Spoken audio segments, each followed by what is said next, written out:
The date, September 15, 1915. That is the date that would have changed our great-uncle's life forever. It was the date that he enlisted along with thousands of other men in the Canadian Expeditionary Forces in the First World War at Niagara Camp in Niagara, Ontario, Canada. What was the motivation to enlist? Was he scared? Did he think of dying? Was he really ready to sacrifice his life? Or did that even cross his mind? What were his experiences? And what did he and other soldiers endure at places where they trained, fought, and died? Is he and his fellow soldiers remembered and honored in faraway places for their sacrifices? What was the lasting impact of the Canadian Forces upon the communities where they trained and fought? To help answer these questions and a host of others, two brothers, a sister, and a niece traveled to various locations where a relative trained, fought, was treated for gunshot wounds, and where he ultimately died and was buried. This is the story of our great uncle, Robert Joseph Cook, a small-town Ontario young man, and the courage shown, which represents the story of many thousands of other Canadian soldiers across Canada in the First World War. Join our journey as we tell the stories we crossed 2 continents and 3 countries, from military training camps and cemeteries, national monuments in Canada, the UK, and France, as well as through his military service records and battalion war diaries, and interviews with military historians, museum directors, Ministry of Defense staff, and historical national monument staff.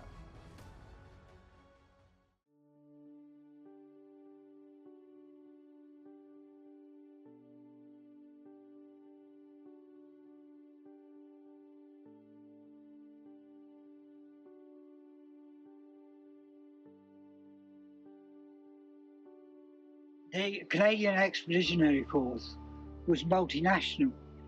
There were soldiers in the people from America joined the Canadian Expeditionary Force. People from Belgium joined, from Russia, from Poland, everywhere that immigrants to Canada came from joined up in the force. It was one of the first truly multinational armies. They joined for various reasons. But most of them were volunteers until right near the end of it. But they joined for very different reasons. Lots of Canadians did join because of King and Empire. They were patriots in that. Lots of them joined because they wanted to get back home. Wages on the prairies in Canada were not as high, and they couldn't afford to come back, and they wanted to come back home. So they joined up because they would come back. The war was going to be over by Christmas, so it's like, get to Britain, leave the army there, and join. A lot of them came home. A lot of them stayed. So there is that. There is patriots, wanted King and Empire. They joined. The Americans joined. People wanted to learn to fly. The easiest way was join the Canadian Expeditionary Force, transfer into the Royal Flying Corps, and you can learn to fly. We have lots of examples of that. There's no one single reason. Some thought it would be a bit of an adventure.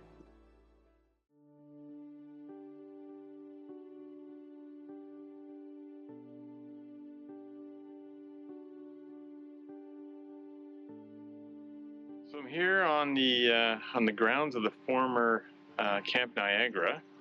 So this would have been where our great uncle Robert Cook would have enlisted. He enlisted in September of 1915, and it appears that through his military records he was only here about a month before his battalion, the 35th, shipped out to Montreal. They spent a little bit of time in Montreal, and then they shipped out again all the way to England. So, and ultimately his battalion landed in Folkestone, UK, in Kent, and they trained there for about a year before they were shipped overseas to the Vimy Ridge area. So the Niagara Lake Museum has a collection that ranges from the early neutral nations up to present day history, but we do have a focus in Niagara Camp and the First World War, of course. So the Niagara Lake Museum actually, when it was first established, It was right on the edge of the commons, which is where a lot of the soldiers were training. And a lot of the soldiers actually came in and checked out the museum, looked at the collection and the exhibitions.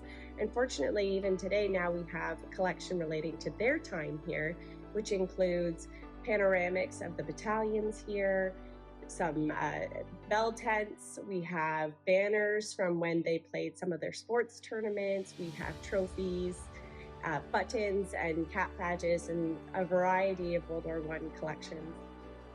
So on the eve of the First World War, Niagara Camp was chosen as a site for the Canadian camp.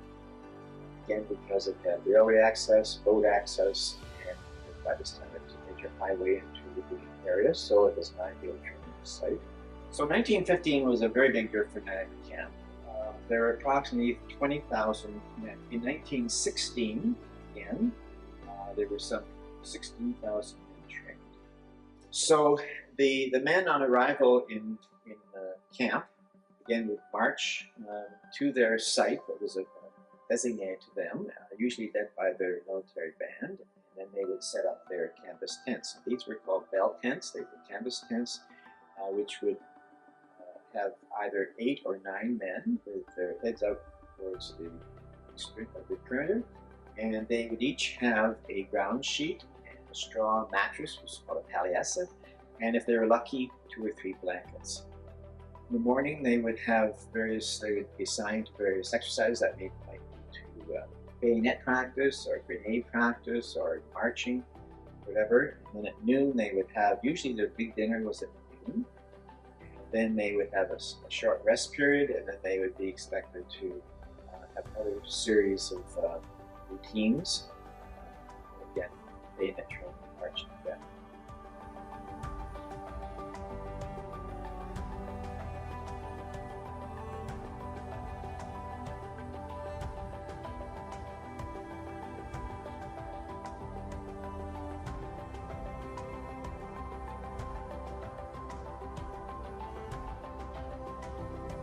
So, good morning.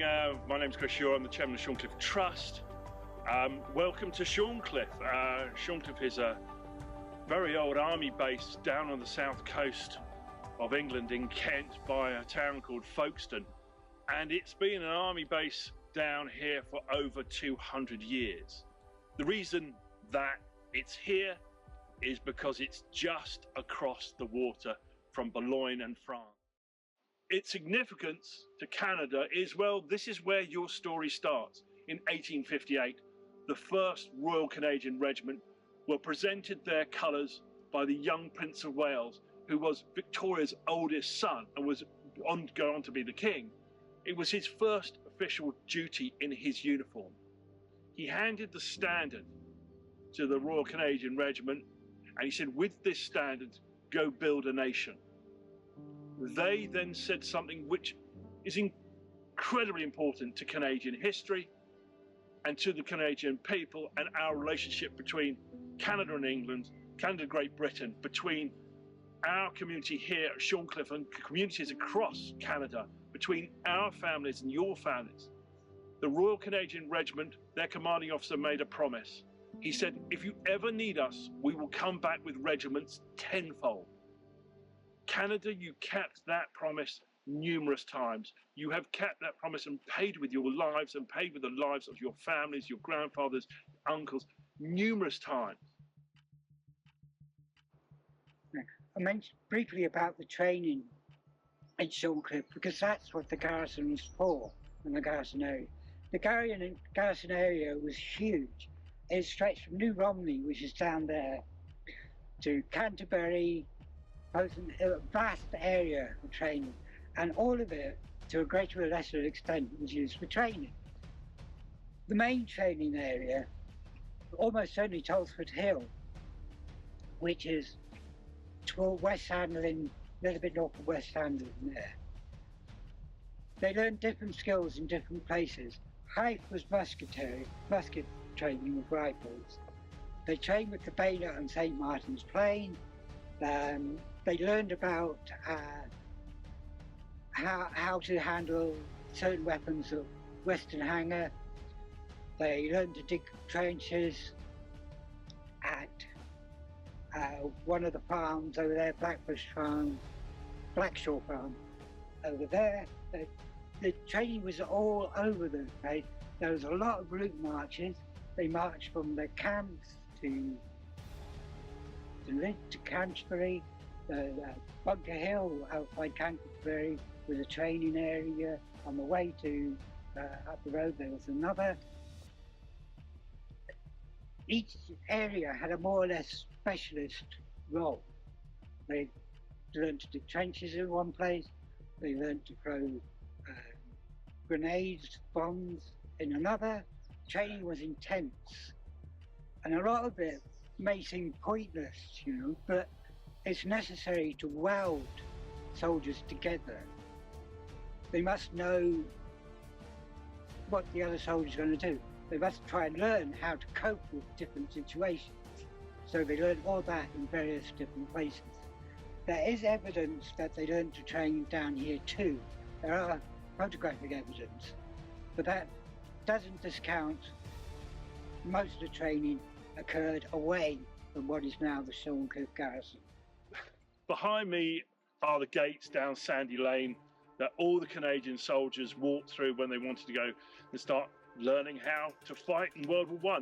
Behind us, the Canadians created an amazing, living, immersive battlefield. Trenches, shell holes, mine holes. They learned gas attacks, defense attack, the German trenches, German pillboxes. Steve Head, who is our trustee and leading sort of historian, is going to talk to you about what he's uncovered here at Shorncliffe. Well, I'm standing in a trench at Shorncliffe. Why are these here? Well, learning processes. From 1916 onwards, following the events of the Somme, the British were desperate to learn how to fight this war, this industrial war, this war of gas and shells and machine guns, this war of untold carnage. How can we remove the Germans from their very well defended fixed positions? Germans didn't want to move. They were happy where they are.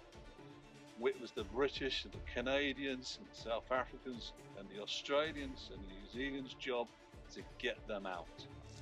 So the small magazine Lee Enfield 303 rifle is the rifle that would have been carried by the Canadians into battles like Vimy, etc. If you were to earn your keep, you needed to fire 15 rounds, aimed rounds a minute.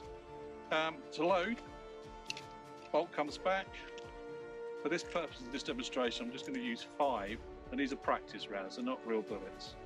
They're in a clip, place it into the carriage, thumb over the top, take the carriage out. And then the round goes forward into the from the magazine, and it's ready to fire.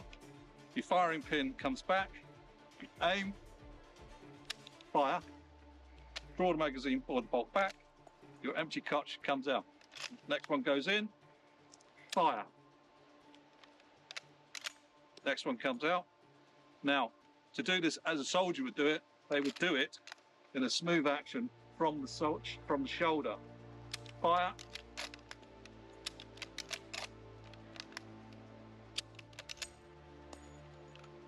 Done. And you'd have 10 rounds in your magazine. 150 rounds a minute, or 150 rounds aimed shots. You'd have 150 rounds on your body.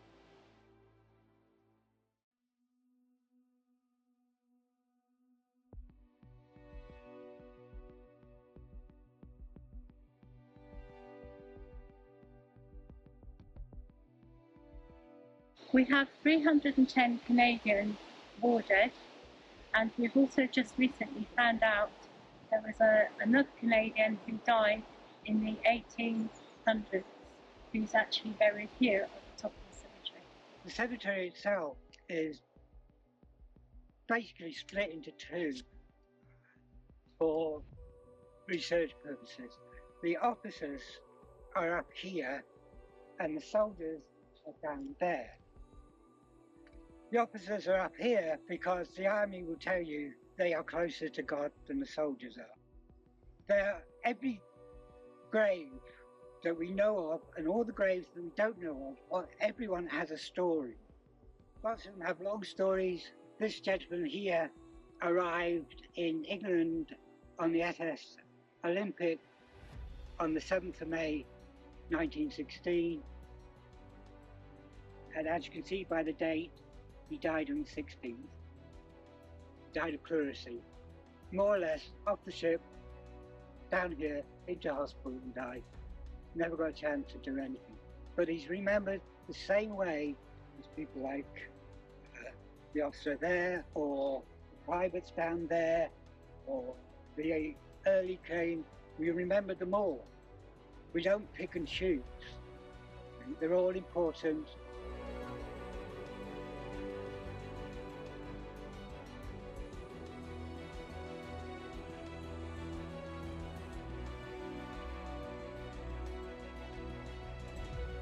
The ceremony here, the Canada Day ceremony here, originated in 1917. And the reason was, shortly before the first ceremony, there was an air raid on Folkestone, and the Canadian soldiers from the garrison helped with the aftermath. And as a thank you, the children of the area, school children in the area, laid flowers on the graves. That was as a thank you for the help that the soldiers gave after the air raid. It's been going on ever since. Yeah, my name's Belinda. I'm Councillor Belinda Walker of Folkestone Town Council. I'm the Mayor for this year, 2023 to 2024. I first came to Folkestone in 1995. I'm from a military family, so I was interested in going to Shorncliffe Military Cemetery at the edge of town. I discovered the Canadian war graves then, and I never thought at the time that I would be Mayor one year and have the honour of laying a wreath on behalf of the town, but this year I did, and that was marvellous. It's been going since 1917, and it's to honour the 305 Canadian soldiers who fell during the Great War, World War I. It was originally known as Canada's Flower Day, and the reason for that will become plain as we talk about the children, the part they play in. I think it's remained more or less the same. It's certainly remained the same in the years that I've been going. The Mayor's function is to lay a wreath along some of the dignitaries at the memorial as part of the official ceremony. But the thing that stands out with Canada Day for me is the role the children play. Children from the local primary schools come down and they sit next to the graves of the Canadian soldiers with a little posy. And after the wreath's been laid, they lay their posies on the graves, so each individual soldier is honoured in that way. Not only that, the children have that in their lessons at school beforehand. They learn about the role of the Canadian soldiers and the role of international friendship. So we could not have stood in World War I, or indeed World War II, without the help of our friends from other countries, including, of course, Canada.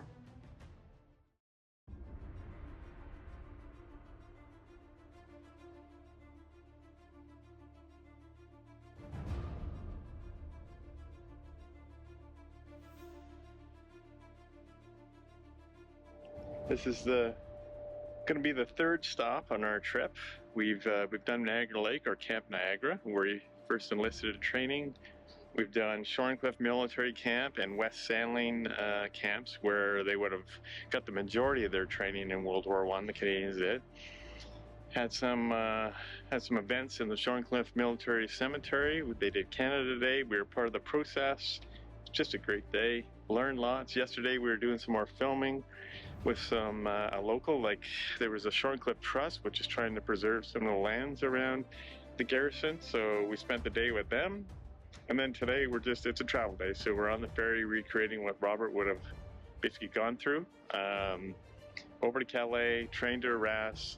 And then tomorrow we rent a car and we head up to Vimy Ridge and begin our filming up at Vimy.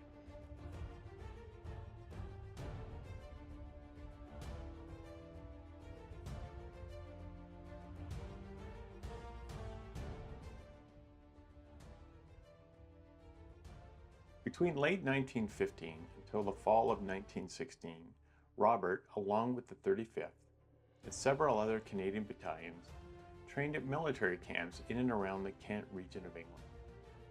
The training was deemed necessary in order to develop the Canadians into an effective fighting force for battle at the Western Front. During his time in Kent, Robert had been promoted to drill sergeant, but his desire was to fight, so he voluntarily took a demotion to Lance Corporal in order to fulfill his wish to travel to the front along with his fellow soldiers. Based on information we gleaned from military historians in Folkestone, the demotion was likely required since the military could not have a sergeant commanding troops at the front when that person lacked any actual fighting experience. During the First World War, there were 3 different fronts. So it was through these 3 different fronts that worldwide aspect began, so it mobilized people from all over the world. So on the Western Front, which spanned roughly 800 kilometers, so from Belgium all the way down to the border of Switzerland, so that Western Front there, they had been entrenched warfare since 1914. So the German forces had pushed in through Belgium and through France during their Schlieffen Plan. Along the way, they chose strategic locations. They chose locations that were easy to defend and hard to take. And this was in part why this region here was chosen. So just behind their observation post around their front lines, they were right next to Hill 145, so which is the highest point of the region, 145 meters above sea level. So that height gave them a strategic advantage. There was also the fact that there was quite a lot of coal right behind them, so that access to natural resources was also important. So due to the strategic importance of the region, they were met with French forces almost immediately, and then eventually the British forces arrived in early 1916. There were some raids and some skirmishes throughout, but there had been no full attempt at capturing the actual full ridge. There was some continued fighting around the Pimple, as well as Hill 145. But then when it came to planning a full assault with the intent of taking the ridge, that was when the Canadians were brought in. So they arrived in late October, early November 1916 to start preparing for the battle that was set to take place in the beginning of April 1917. So when it came to the day of battle, all of the 30,000 infantrymen had maps on them. So these maps would help them orient themselves along the front, so 7 kilometers. And even though they knew the region, you need all the help you can get to capture those objectives. So each of the 4 Canadian divisions had been given specific objectives for the day of battle. Notably, the 4th Canadian Division was given Hill 145 as their objective. But as a result, so for the soldiers, there were roughly 3,000 of them that had been mobilized into the Grange subway. So the Grange subway was quite unwelcoming, so roughly 1.5 meters tall, about 1 meter to 1.5 meters wide as well, made up of chalk, cold, dark. So soldiers were waiting there 2 by 2 for roughly 40 hours previously to the assault. Some of them had seen fighting before, notably at the Second Battle of Ypres, where they had been met with gas. So they had a small inkling of what was waiting for them as they would go over the top. That was, however, not the case for all of the soldiers. The median age was 26, the youngest was 14, and some of them had never seen fighting before. And though they had trained, and though they knew where they were going, they knew how they were going to get there, how does one prepare for battle? How does one understand what's waiting for you? So for a lot of those soldiers, as they were making their way up towards the observation trench, or even continuing into tunnels dug into no man's land to exit there, they didn't know what was waiting for them, and they didn't know if it was the last time they would ever see the light. You can see in the walls these divots or holes. This is where those wooden pillars would have been. So you can see one on that side, one on this side, as well as another one behind you. You can imagine those big wooden pillars, and to paint the picture, the table in the middle where officers of all ranks would have come around, pushing those pieces, trying to figure out what they wanted their strategy to be. You can imagine maps lining the walls, not of our positions, but of the German positions. And all of this information was taken during trench raids that were done. You said that your family member would have participated in these trench raids. Mm-hmm. He would have contributed to getting the information necessary to planning. And people say that one of the biggest reasons that the meal was a success was due to meticulous planning, and that was only able to happen because of all the trench raids that contributed to that information. So these trenches here, though they are still in the original position of the observation post of the German forces, they do look drastically different from the trenches that the men would have been living in. So mind you, what we've got is cement, nice and dry cement today, would have been sandbags at the time. They would have been roughly 8 feet tall. So I can't even begin to show you how tall that would have been. And then these sandbags there, the biggest difference would have also been the ground. So today it's nice and dry, get to keep my feet dry when I'm walking through the trenches. But at the time for the soldiers, it would have been mud, so mud up to the knee, if not up to the hip. This region here is known for being quite rainy. So to spend these long periods of time in these conditions led to the incubation of many diseases. So there was trench foot, which was when the skin of the foot would start to peel off. It could eventually lead to gangrene and oftentimes had to be rectified by amputation. There was also basically any body part along with the prefix of trench, so trench hands, trench mouth. And this is before talking about the actual diseases that could make their way through, brought over by rats and lice.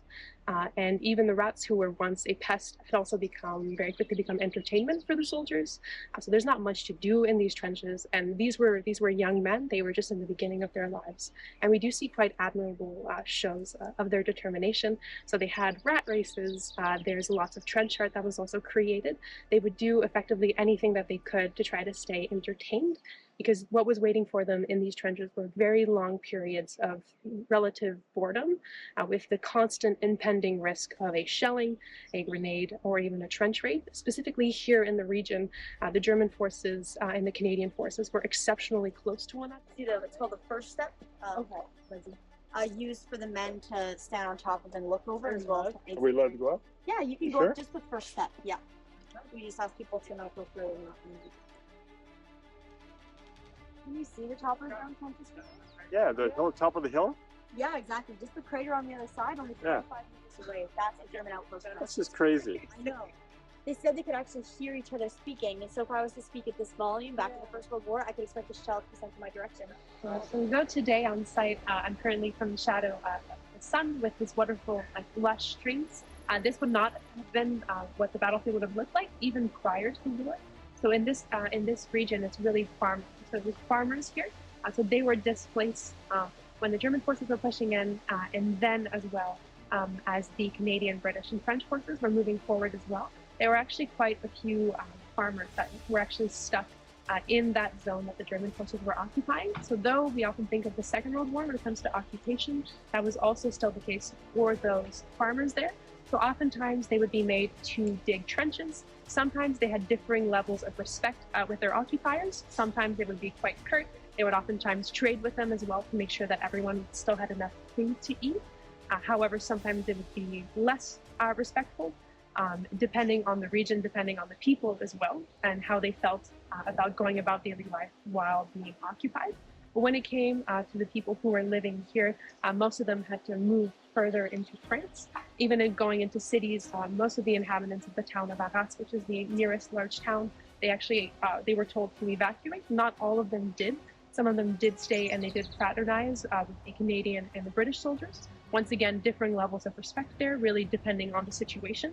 But oftentimes the British and Canadian soldiers were met with smiling faces, which did lead to quite a good relationship. So here in France, I can only speak from my own experience, but whenever the Canadian accent comes out, may that be in English or in French, or when I have a small pin on my backpack, I am always met with the utmost level of respect. I, as a Canadian here, will oftentimes get thanked at work as well outside of work, not only for the contributions during the First World War, but as well as the work that has been done in conserving the site. So here at Vimy, along Beaumont Hamel, these are some of the only conserved battlefield sites that are still available from the First World War.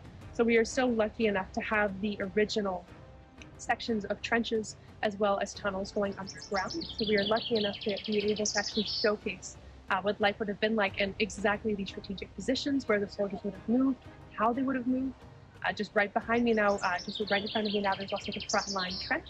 So to be able to have those visual markers for commemoration, as well as to help the understanding, has been extremely, has been an absolute marvel. It's been an absolute pleasure to be able to hold on to this.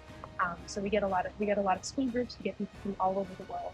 And I will say, to be able to talk to a group of 40 or so British boys who are screaming, who are running around, who don't understand where they are and why they're there, and to be able to talk them down into a very quiet crowd, pushing each other to try to get closer to you, to ask you a question. That process there is sometimes challenging, but it is also incredibly valuable. And I think that's really the brunt of what we do here, which is to make sure that we never forget and instill everything that we are learning onto the next generation.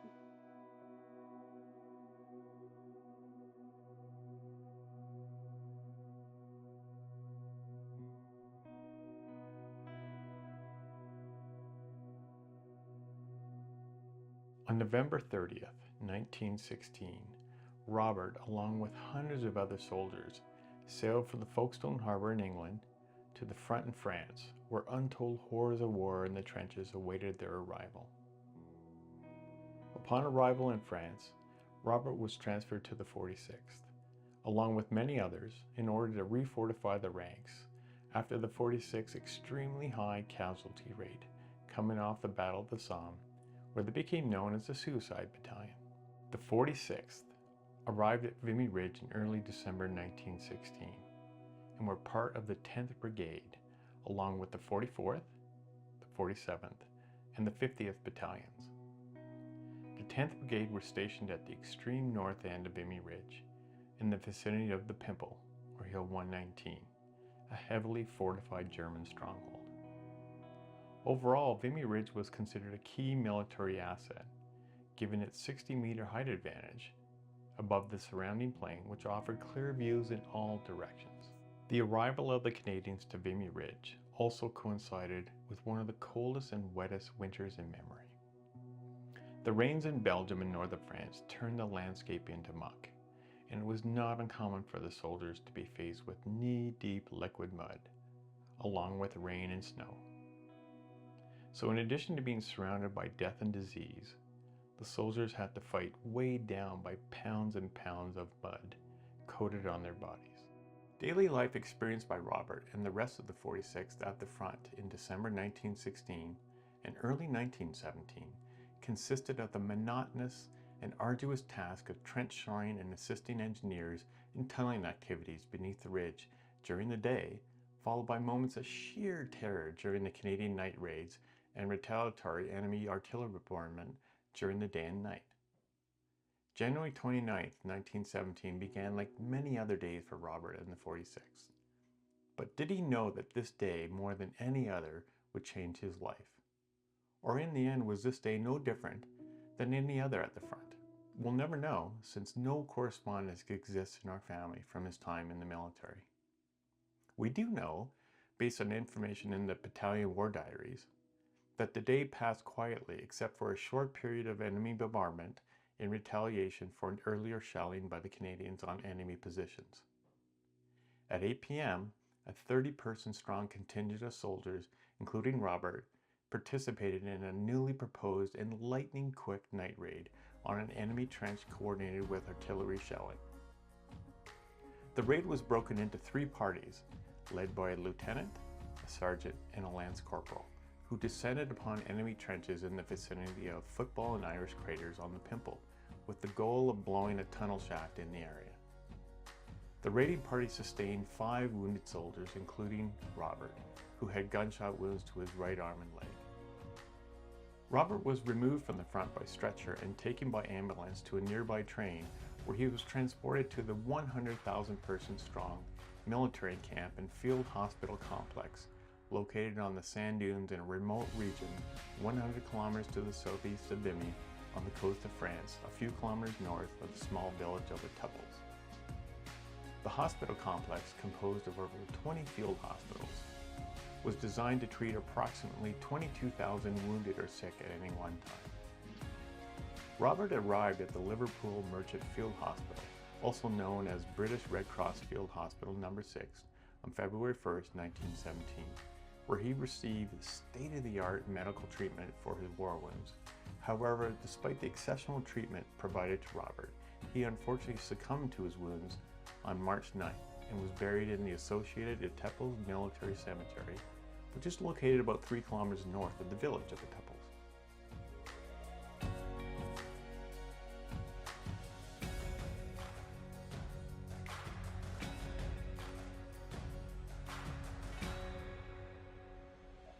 British Army needs to reorganize its troops before sending them to the front. So they first began in Camier, just north of here, and then extend the military zone to all the city of Étape and all the coast.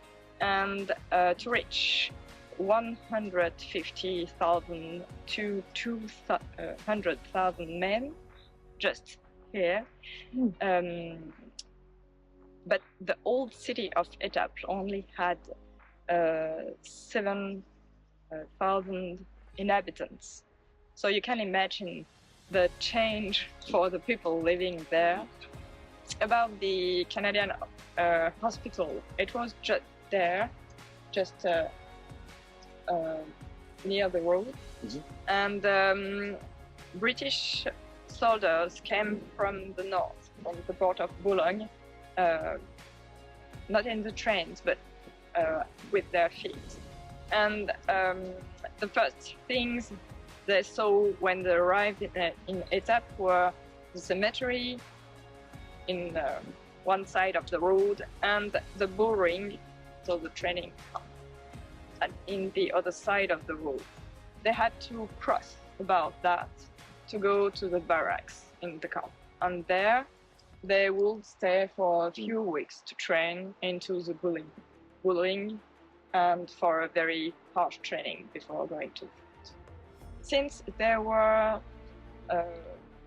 battles in the front, they needed permanent hospitals, and here it was a good place because they had space enough to develop the hospitals. So the first one was in Le Touquet, but rapidly in 1915 they decided to create a big zone for more than 20 hospitals between Étape and Camier.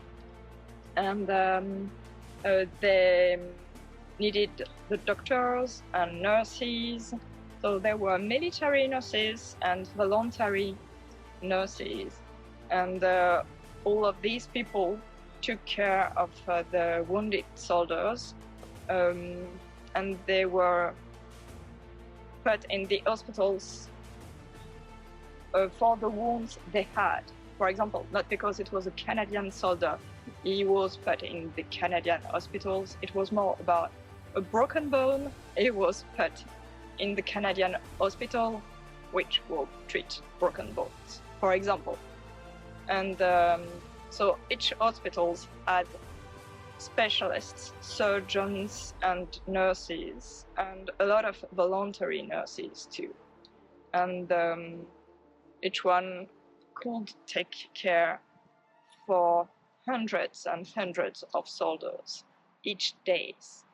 So they came back from the front at night at 2 o'clock or 4 o'clock because the bearer stretchers took the soldiers wounded at the night, not before. They put them in the train after a quick check by medical corps, and they arrived here at night. So there were whistles in the camp to say to the ambulances to pick them at the train and bring them towards the hospitals here. So we think that when there were a lot of wounded soldiers at one place, like Vimy, for example, they need to free places and free places for the next one. So they preferred sometimes to send wounded soldiers here. The cemetery there was built after the war. The monument was built, and it was ended towards May 1922. But it didn't look like that. There were wooden crosses, for example, on the tombs, and flowers, and no stones. They changed the wooden crosses with stones, and he decided to build a terrace of 70 meters, and this architecture to remind the families and everybody about the sacrifice of the soldiers. In each cemetery you can see the cross and the stone of remembrance with the written a little word of Kipling. But since here there are so many tombs, they decided to have a big architecture. Our journey is now at an end. We have traveled approximately 6,100 kilometers from the meadows of Niagara Camp in Canada to the seaside plains and hills around the former military camps near Folkestone in the UK, to Vimy Ridge, and lastly to the coastal town of Etaples, France, to the location of the former Etaples military camp and hospitals, and to the final resting place of Robert in the Commonwealth War Graves Commission Etaples Military Cemetery. It was a journey of discovery, enlightenment, education, sorrow, sadness, and a profound humbling at the horrific experiences that Robert and his fellow friends endured. It was a trip that we as siblings and a niece experienced together. A trip where we discovered the bravery and courage shown by our great uncle and his mates against the harsh realities of war. A trip where we met amazing new friends who helped tell the story of Robert and many other Canadians. We felt a sense of gratification in finding Robert's grave, and thankfulness in being able to pay our respects to Robert on behalf of the Cook family in Canada. His service in the Canadian Expeditionary Force in World War I was nothing short of extraordinary. Despite the hardships, the danger, and the losses of his friends, he remained committed to his duty, and his service was marked by bravery, courage, sacrifice, and an unwavering dedication to his country. His time in the military stood as a testament to the spirit of the Canadian Expeditionary Force. A force that, despite the odds, fought with honor and resilience and made their mark on the world stage. His journey from a volunteer in Niagara Camp to a battle-hardened soldier at Vimy Ridge is a narrative of bravery and sacrifice. Robert's role in the 46th in late 1916 and early 1917 played a hand in the success of the Canadians in winning the Battle of Vimy Ridge. So, as we reflect back on the war, we remember the service and sacrifice of soldiers like Robert, as well as the thousands of other Canadian soldiers. Their stories remind us of the cost of war, the courage of those who fight, and their enduring spirit, even in the face of unimaginable horrors and adversity. I think it's important to keep on remembering. I've mentioned before international friendships, and I think it is so important for the young people to remember. We have a lot of military cadets in the area, but I think it's very good for the local primary school children to learn about the role the Canadian soldiers played within the First World War, and how so important these international friendships are. No country stands alone, we're no exception. So I just want to say thank you, Canada, for what you did and what you continue to do, because we have Canadian forces stationed here in Britain in Ruislip, which is just west of London. They come down every year to take part in this ceremony, and it's lovely being able to renew these friendships each year.